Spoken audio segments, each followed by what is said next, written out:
පළවසර පුංචි දුවල පුතාලගේ පරිසරය පාඩම් මාලාවේ 13 වෙනි පාඩම පොළව හා අහස.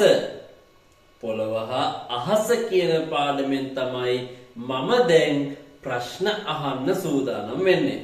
පුතාලා බලන්න ඕනේ මේ අහන ප්‍රශ්න 30න් කීයකට හරියටම උත්තර දෙන්න පුළුවන්ද කියලා. ඔන්න ලෑස්ති නේද? පොඩ්ඩක් ඉන්න. ඔයාගේ යාළුවට මේ ගැන කියන්න අමතක වුණාද?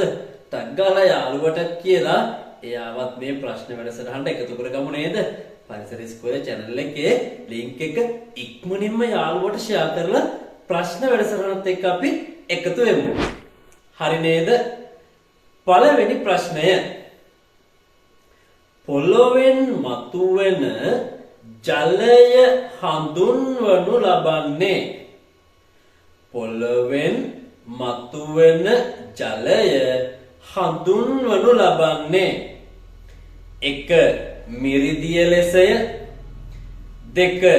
කරදිය ලෙසය, 3. උල්පත් ජලය ලෙසය.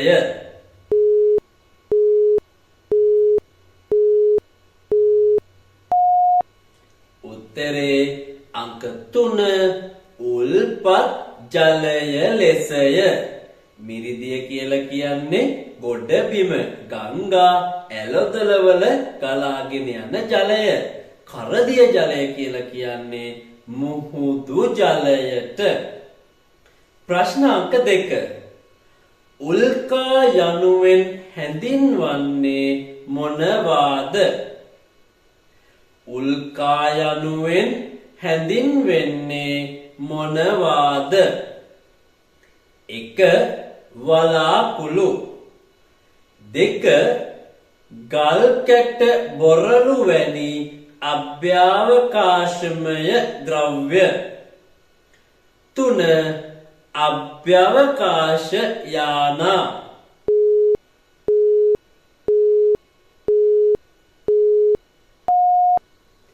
උත්තරේ අංක 2 ගල් කැට බොරළු වැනි අභ්‍යවකාශමය ද්‍රව්‍ය.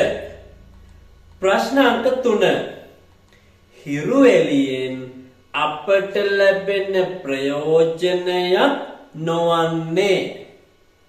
හිරු එළියෙන් අපට ලැබෙන ප්‍රයෝජනයක් නොවන්නේ 1. ශාකවල ආහාර නිපදවීම, 2. නියඟය ඇතිවීම, 3. රෙදි වියලීම වී වේලා ගැනීම.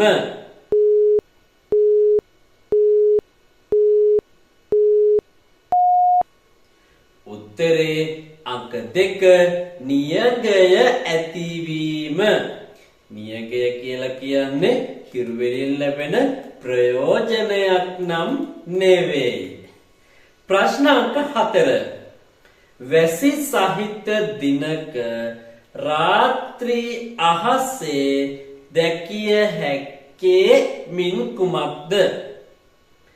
වැසි සහිත දිනක රාත්‍රී අහසේ දැකිය හැක්කේ මින් කුමක්ද? 1. තරුය, 2. සඳය, 3. අඳුරු වලාකුළුය.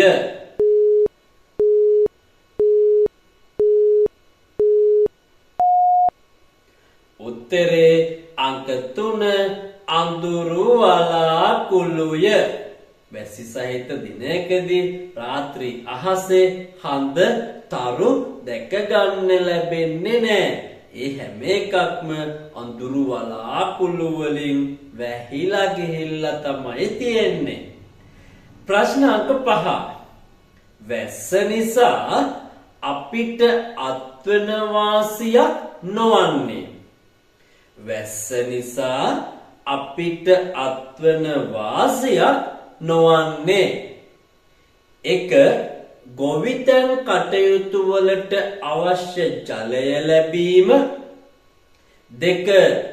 පස් සේදී යාමෙන් පොළව නිසරු වීම 3 වැව් පොකුණු ගංගා ජලයෙන් පිරීම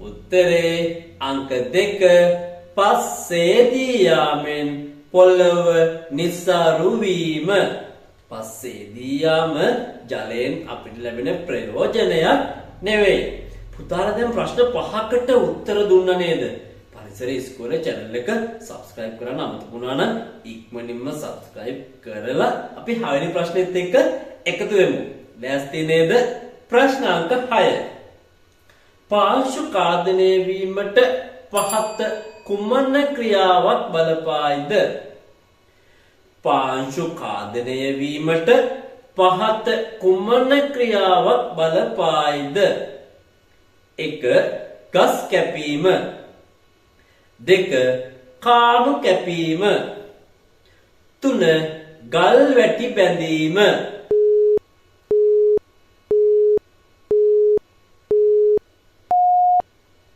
උත්තරේ අංක 1 ගස් කැපීම ගස් කැපීම නිසා පාංශු කාදනය අධිකව සිද්ධ වෙනවා කාණු කැපුවට ගල් වැටි දැම්මට එහෙම පාංශු කාදනය වෙන්නේ නැහැ පස ආරක්ෂා වෙනවා ප්‍රශ්න අංක 7 විශාලම ග්‍රහලෝකය වන්නේ විශාලම ග්‍රහලෝකය වන්නේ 1 බ්‍රහස්පති 2 බුධ 3 සිකුරු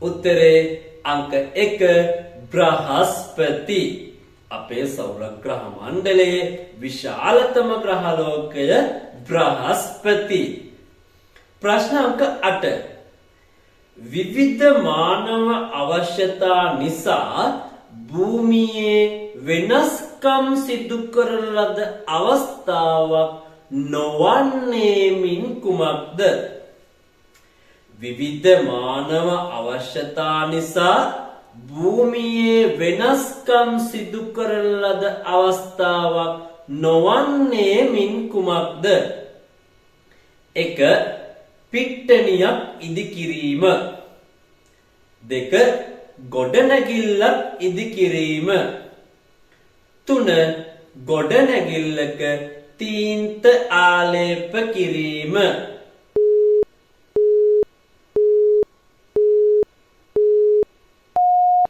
උත්තරේ අංක 3 ගොඩනැගිල්ලක තීන්ත ආලේප කිරීම මේ සඳහා භූමියේ වෙනසක් සිද්ධ කරන්නේ නැහැ.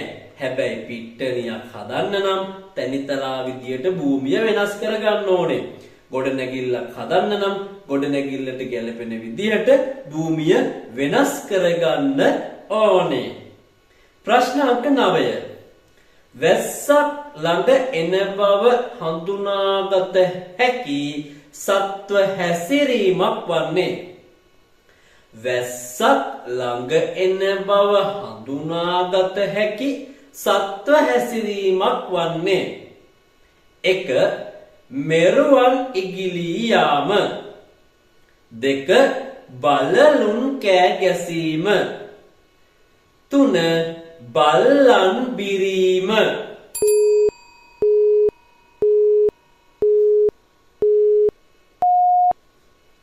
උත්තරේ අංක 1 මෙරුවන් ඉගිලීම අපි දන්නවා වැස්සක් ළඟ එනවා කියලා අපිට පණිවිඩයක් ලැබෙනවා මෙරුවන් ඉගිලීමෙන් ප්‍රශ්න අංක 10 බෝලයක් හොඳින් පෙරලී යන පොළව වන්නේ බෝලයක් හොඳින් පෙරලී යන පොළව වන්නේ 1 සිමෙන්ති පොළව 2 බොරළු සහිත පොළව 3 තනකොළ සහිත පොළව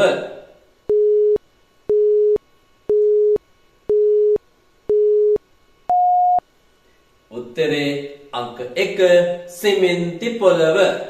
බොරළු සහිත පොළවක, තනකොළ තියෙන පොළවක බෝලයක් හොඳින් පෙරලෙන්නේ නැහැ. හැබැයි සිමෙන්ති පොළවක කිසිම බාධකයක් නැති නිසා හොඳින් බෝලයක් පෙරලෙනවා. දැන් පුතාලා ප්‍රශ්නාංක 10ට එනකම්ම උත්තර දුන්නා. ප්‍රශ්න කීයකට හරියට උත්තර දෙන්න පුළුවන් වුණාද? පුතාලගේ විභාගයට වැදගත් වෙන පරිසරයේ විෂයට අදාළව මේ පාඩම් මාලාවට දිගටම එකතු වෙන්න පරිසර ඉස්කෝලේ channel එක subscribe කරලා අනිවාර්යෙන්ම යාළුවන්ට මේ ගැන දැනුවත් කරන්න. ඔන්න අපි ලෑස්ති ප්‍රශ්නාංක 11ට. ලෑස්ති නේද? ප්‍රශ්නාංක 11. භෝග වගා කිරීමට වඩාත් සුදුසු පස වන්නේ. භෝග වගා කිරීමට වඩාත් සුදුසු පස වන්නේ. 1. මැටි පස. 2. ලෝම පස. 3. වැලි පස.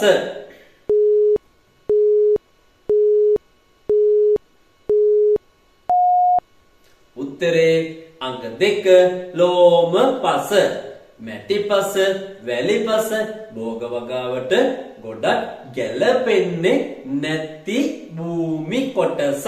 හැබැයි ලෝම පස භෝග වගාවට ඉතාම හොඳින් ගැලපෙනවා. ප්‍රශ්න අංක 12. අධික වර්ෂාව නිසා භූමියේ සිදුවන වෙනස්කමක් නොවන්නේ මින් කුමක්ද? අධික වර්ෂාව නිසා භූමියේ සිදුවන වෙනස්කමක් නොවන්නේ මින් කුමක්ද? 1. පස් කඳු කඩා වැටීම. 2. මුල් බුරුල් වී ගස් ඉදිරී වැටීම. 3. ජල උල්පත් සිඳී යාම.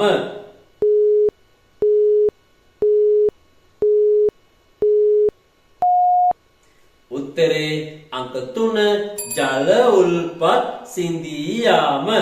අධික වර්ෂාව නිසා කවදාවත් ජල උල්පත් හිඳී යාමක් සිද්ධ වෙන්නේ නැහැ. ප්‍රශ්න අංක 13. වැස්ස වහින අවස්ථාවේ ඇසිය හැකි සතෙකුගේ හඬක් වන්නේ. වැස්ස වහින අවස්ථාවේ ඇසිය හැකි සතෙකුගේ හඬක් වන්නේ. 1. කපුටාගේ හඬ. 2. අකුණු හඬ. 3.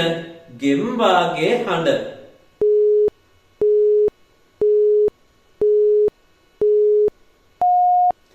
උත්තරේ අංක 3 ගෙම්බාගේ හඬ. අකුණු හඬට උත්තරේ ලකුණු කරා නේද? මම ඇහුවේ සතෙකුගේ හඬක්. ඉන්නේ කවුද? ගෙම්බා. ගෙම්බාගේ හඬ තමයි වැස්ස වේලාවට අපිට ඇහෙන්නේ. ප්‍රශ්න අංක 14.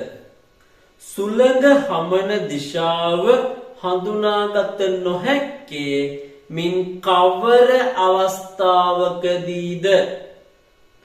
සුළඟ හමන දිශාව හඳුනාගත නොහැක්කේ මින් කවර අවස්ථාවකදීද? 1. දැල්වෙන හඳුන් කූරකින් නිකුත්වන දුමෙන්. 2. ඔසවා ඇති කොඩියක් ලෙල දෙන ආකාරයෙන්. 3. විදුලි පංකාව ක්‍රියාත්මක වන ආකාරයෙන්.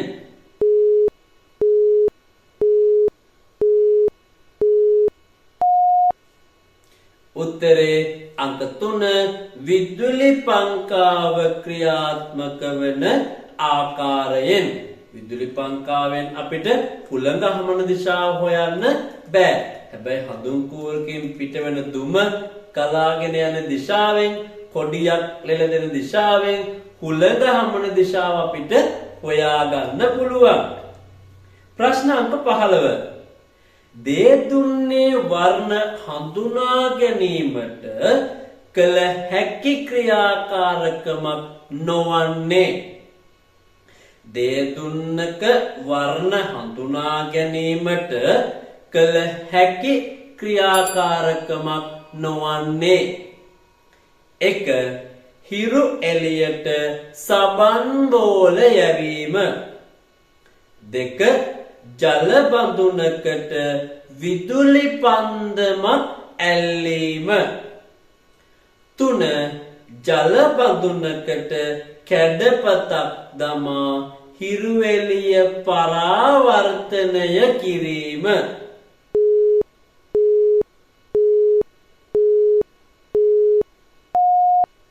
උත්තරේ අංක 2 ජල බඳුනකට විදුලි පන්දමක් ඇල්ලීම ප්‍රශ්න අංක 16 පාසල් භූමිය තුල ගමන් කිරීමේදී වැඩි වෙහෙසක් දැරීමට සිදු නොවන්නේ මින් කවර ස්ථානයකදීද පාසල් භූමිය තුල ගමන් කිරීමේදී වැඩි වෙහෙසක් දැරීමට සිදු නොවන්නේ මින් කවර ස්ථානයකදීද 1. උස් තැනකදී 2.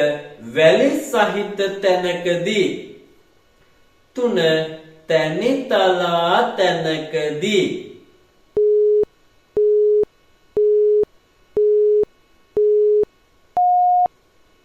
උත්තරේ අංක 3 තැනිතලා තැනකදී තැනිතලා තැනක ගමන් කරනකොට අපිට ලොකු වෙහෙසක් දැනෙන්නේ නැහැ ප්‍රශ්න අංක 17 වර්තමානයේ සුළං බලය යොදා ගන්නා අවස්ථාවක් නොවන්නේ මින් කුමක්ද වර්තමානයේ සුළං බලය යොදා ගන්නා අවස්ථාවක් නොවන්නේ මින් කුමක්ද 1. විදුලිය නිෂ්පාදනය සඳහා 2. රුවල් නැව ගමනාගමනය සඳහා 3. කොණ්ඩය වියලා ගැනීම සඳහා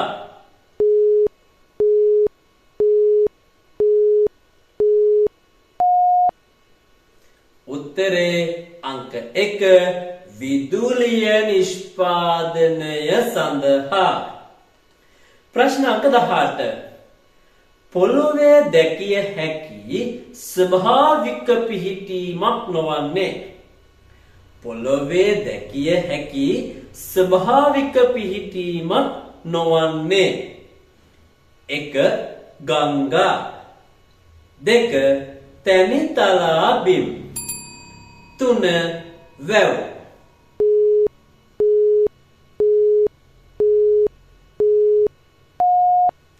උත්තරේ අංක 3 වැව් ගංගා තැනිතලා බිම් ස්වභාවිකව තියෙන පිහිටීම් හැබැයි වැව් කියලා කියන්නේ මිනිසා විසින් නිර්මාණය කරපු ස්ථාන ප්‍රශ්න අංක 19 පහන් තරුව නමින් හැඳින්වෙන ග්‍රහලෝකය වන්නේ පහන් තරුව නමින් හැඳින්වෙන ග්‍රහලෝකය වන්නේ 1.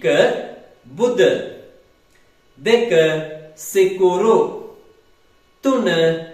අඟහරු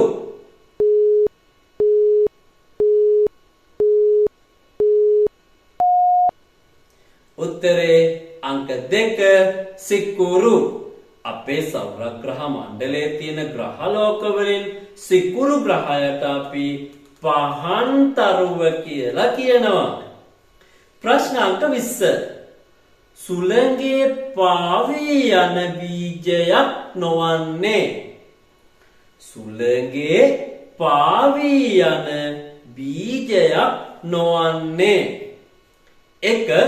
පොල් 2. වරා 3. හොර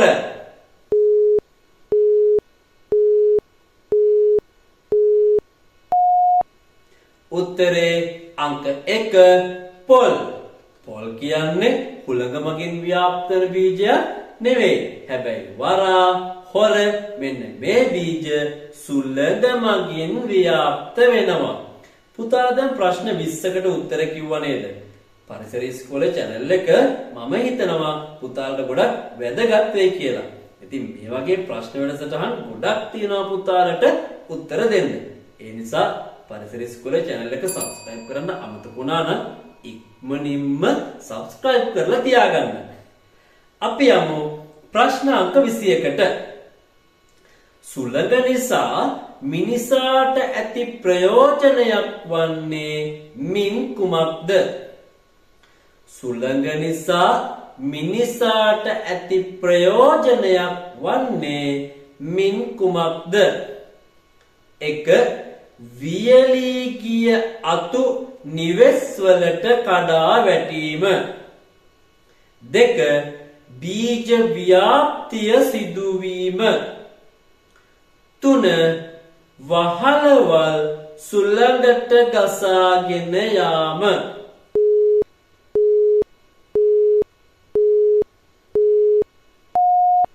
උත්තරේ අංක 2 බීජ ව්‍යාප්තිය සිදුවීම. ප්‍රශ්න අංක 22. සුළඟින් ක්‍රියාත්මක වන සෙල්ලම් භාණ්ඩයකි. සුළඟින් ක්‍රියාත්මක වන සෙල්ලම් භාණ්ඩයකි. 1. කරත්තය. 2. සුළං පෙත්ත. 3. ටින් බෙරය.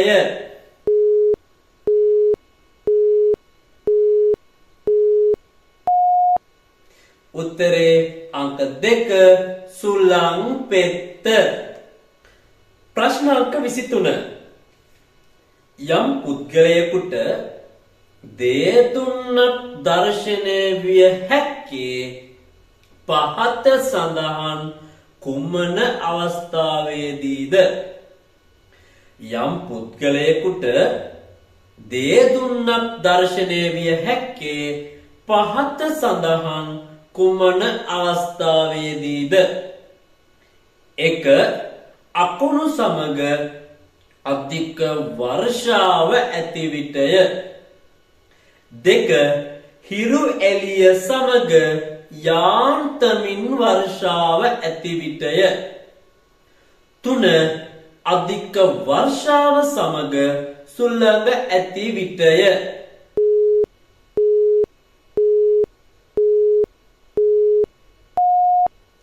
උත්තරේ අංක 2 හිරු එළිය සමග යාන්තමින් වර්ෂාව ඇති විටය. ප්‍රශ්න අංක 24. නිවෙස් තුල වාතාශ්‍රය ලැබීම සඳහා යොදා ගනු ලබන අංගයක් නොවන්නේ. නිවෙස් තුල වාතාශ්‍රය ලැබීම සඳහා යොදා ගනු ලබන අංගයක් නොවන්නේ. 1. දොර ජනෙල්. 2. සුළං කවුළු. 3. වායු සමීකරණ.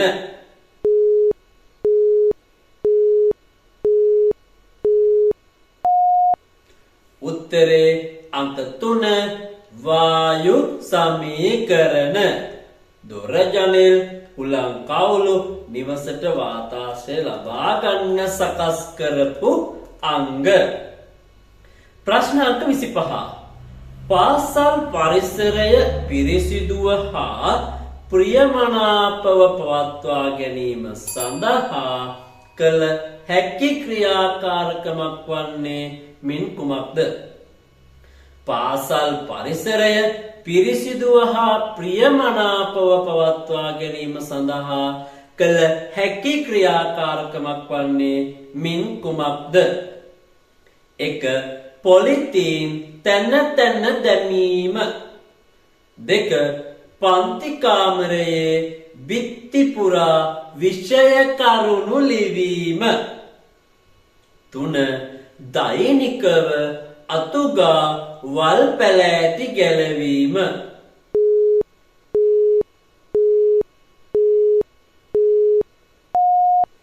උත්තරේ අංක 3 දෛනිකව අතුගා වල් පැලෑටි ගැලවීම. ප්‍රශ්න අංක 26.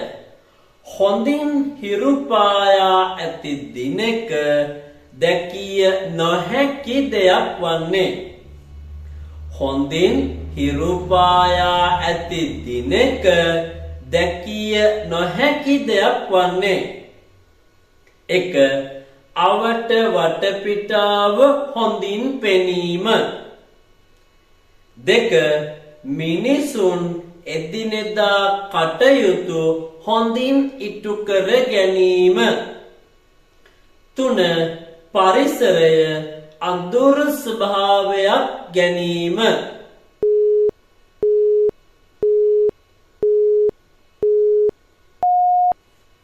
උත්තරේ අංක 3 පරිසරය අඳුරු ස්වභාවයක් ගැනීම.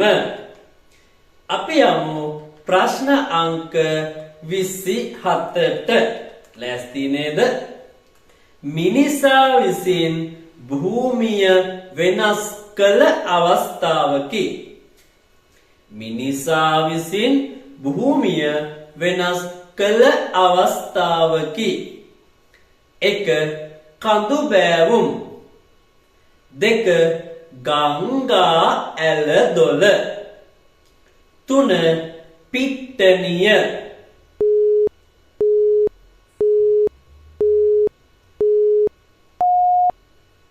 උත්තරේ අංක 3 පිට්ටනිය.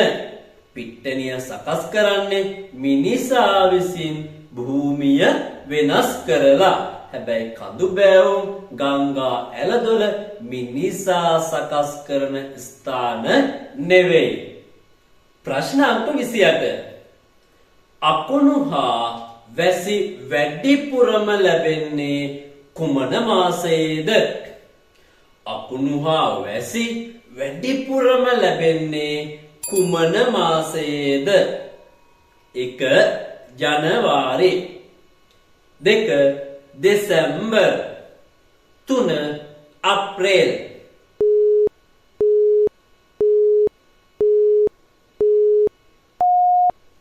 උත්තරේ අංක 3 අප්‍රේල්.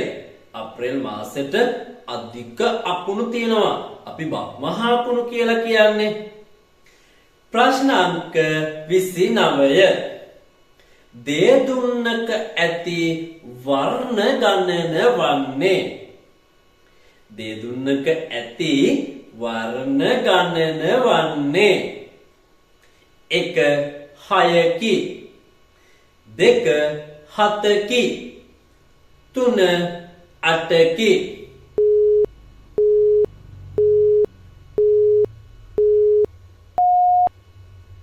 උත්තරේ අංක 2 7කි.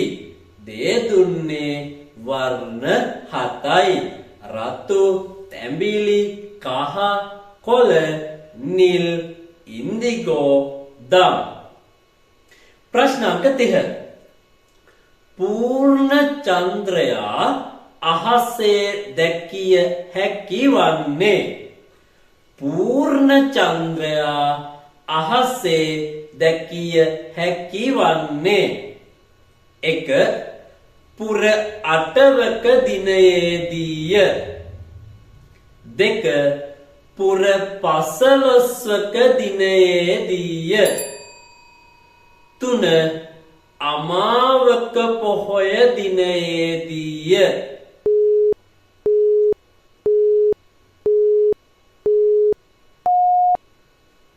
උත්තරේ අංක 2 පුර පසළොස්වක දිනයේදීය. අහස හා පොළොව පාඩමේ මේ අහපු ප්‍රශ්න වලින් කීයකට උත්තර වැරදුනාද? උත්තර වැරදුනා නම් ආයසරයක් වීඩියෝ එක බලන්න. ඒ වගේම තවත් ප්‍රශ්න වීඩියෝ ඉස්සරහට තියෙනවා.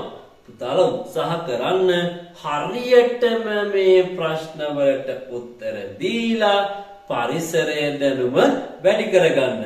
පරිසර ඉස්කෝල channel එක subscribe කරලා යාළුවෝ මේ වැඩසටහනට එකතු කරගන්න.